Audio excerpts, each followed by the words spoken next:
My delegation is exercising its right of reply in response to the statement made by the Indian representative. Jammu and Kashmir neither is a so-called integral part of India, nor is it India's internal matter. India remains in occupation of an internationally recognized disputed territory whose final disposition needs to be decided in accordance with the democratic principle of a free and impartial plebiscite under the United Nations auspices as provided for under numerous resolutions of the Security Council. In order to divert attention from ever-increasing international condemnation of India's widespread and escalating human rights abuses in Indian illegally occupied Jammu and Kashmir, India continues to level baseless allegations and rely on outright lie and obfuscation. India's compulsive obsession with Pakistan is neither new nor surprising. It has permeated its ruling elite and governance structures. But there is a method to this obsession, as it underpins India's electoral and foreign policy under the ruling RSS-BJP Hindutva-inspired government. The EU Disinfo Lab has graphically revealed how India has deployed such tools of deflection, deception, and disinformation against my country, including at the United Nations. Mr. President, India's violation of human rights in Indian-occupied Jammu and Kashmir are well documented in the two reports of the High Commissioner for Human Rights.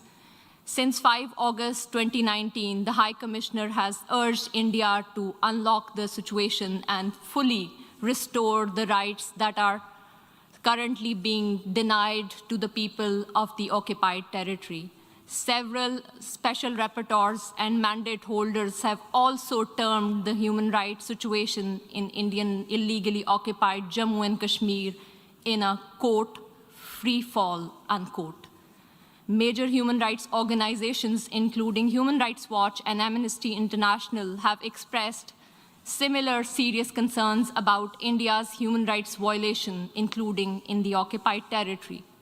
Not surprisingly, Indian authorities have failed to respond to any of these communications. In fact, a witch hunt has been launched against those who dare to report these crimes. Only last year, Amnesty International ceased work in India, citing constant harassment at the hands of the government. The government of Pakistan has recently released a comprehensive and well-researched dossier containing the entire range of gross, systematic, and widespread violations of human rights being perpetrated by Indian security forces in the occupied territory. We call upon the international community to take cognizance of the compelling evidence and hold India accountable for the heinous crimes. If India has nothing to hide, it must accept a United Nations Commission of Inquiry and agree to implement the Security Council resolutions stipulating a plebiscite to enable the people of Jammu and Kashmir to exercise their right to self-determination. Mr. President, as for India's use of the canard of terrorism, regurgitating stale arguments that are typical of all occupiers, let me emphasize that India itself is the principal perpetrator, sponsor, financer, and abettor of terrorism in the region. Today, India is involved in at least 4 different types of terrorism. First, India is resorting to state terrorism to suppress the people of Indian illegally occupied Jammu and Kashmir. Since 1989, Indian occupation forces have killed more than 96,000 Kashmiris, widowed around 23,000 women, and used rape as a weapon of war and orphaned more than 108,000 children. Second, it is funding and supporting terrorist organizations like the TTP, which are involved in numerous cross-border terrorist attacks against Pakistani military and civilian targets. Over the last decade, thousands of Pakistanis have lost their lives or have been injured as a result of these Indian-sponsored terrorist attacks. Pakistan has shared irrefutable evidence of Indian involvement in supporting and sponsoring terrorism with the international community. Third, India is financing and organizing mercenary terrorist organizations against Pakistan to impede economic growth and prosperity of the region. India's National Security Advisor, Mr. Ajit Dole, has publicly admitted supporting and financing of such mercenaries. The captured Indian spy, Kulbhushan Jadhav, has also confessed to organizing such terrorism in Pakistan. Fourth, India is being guided by a supremacist ideology that has mainstreamed Islamophobia and bigotry against minorities, particularly Muslims, in its political discourse.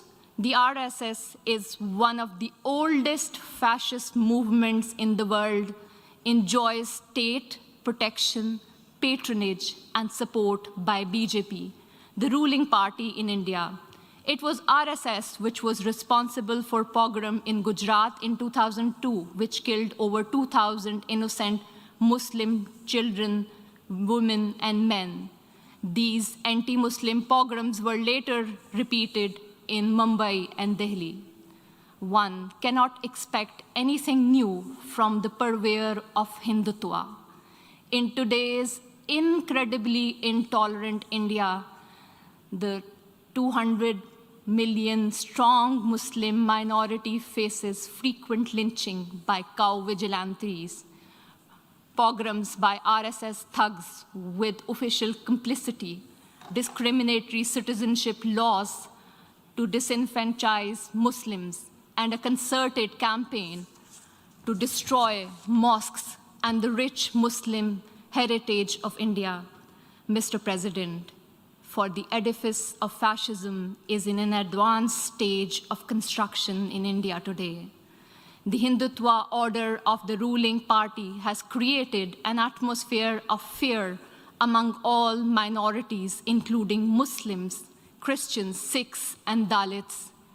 The Indian delegation would do well to reflect on the deeply troubling trajectory their state is embarked upon, rather than indulging in patent falsehood about Pakistan. India must realize that it has continuously and miserably failed to suppress Kashmiris living under its occupation from demanding their inalienable right to self-determination. I thank you.